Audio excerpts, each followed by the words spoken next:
Are you looking for a home in a seller's market where just as fast as a house shows up, it's under contract and sometimes with multiple offers? Well, I've got a few awesome strategies to help you win your dream home.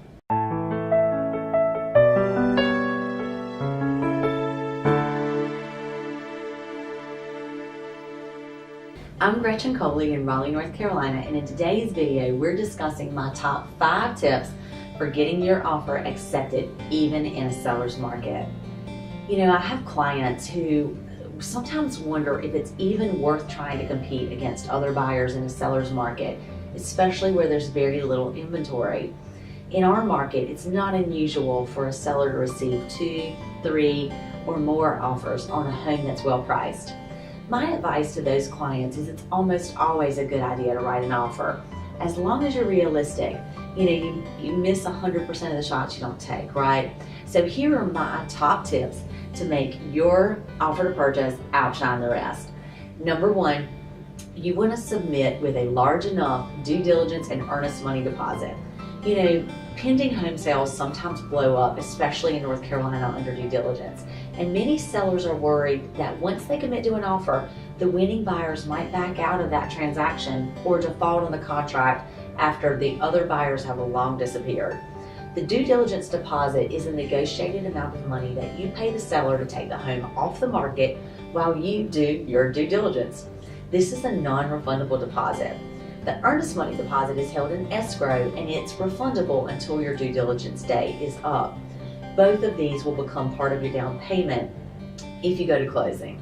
By increasing one or both of these numbers above the normal limits, you're showing the seller that you're serious about closing on the home. You're only offering the seller a little more money a little sooner than later, but it really speaks volumes and you're not out anything. Number 2, show the sellers you're qualified. Almost every multiple offer will be accompanied by a lender letter or a proof of funds. To stand out a little, ask your lender for a loan pre-approval letter, which is different than a pre-qualification letter. Being pre-approved makes you a stronger buyer in the seller's eyes. You'd be surprised how many offers I receive on my listings that have neither of these documents with them.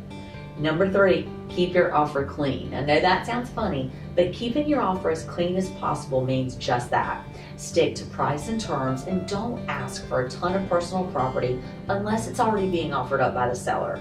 Only ask for closing costs if you need them, and if you must ask, you may want to consider raising the purchase price to cover it. Sellers love to see offers that are straight to the point and that keep them from having to make decisions over whether or not they're going to give you grandma's couch. Number 4, give the sellers time to move out. Buyer possession is often a sticky point. You know, it's hard enough to juggle multiple closings if you're buying and selling simultaneously, and it's even more difficult if the seller's doing the same thing. So cut the seller some slack by giving them 2 or 3 days to move out after closing without the expectation of compensation. Have your agent discuss the seller's needs prior to putting together your offer, and be flexible enough to structure your offer to work around those needs. This shows so much goodwill and will help you shine. And number 5, write your best offer. Don't hope for a negotiation. Offer your highest price. Make it attractive and maybe a bit over list price. Ask your agent for a comparative market value analysis to determine the correct sales price. Sometimes sellers deliberately set a price below comparable sales in an effort to generate multiple offers. So paying a little extra doesn't necessarily mean you're paying over market value. I hope this helps answer some of your questions, and if you have any other questions about purchasing a home in today's fast-paced market, give us a call or send us an email. We're happy to have a conversation to help you win in this market. Reach out to me, Gretchen Coley, at GretchenColeyProperties.com, and we look forward to hearing from you.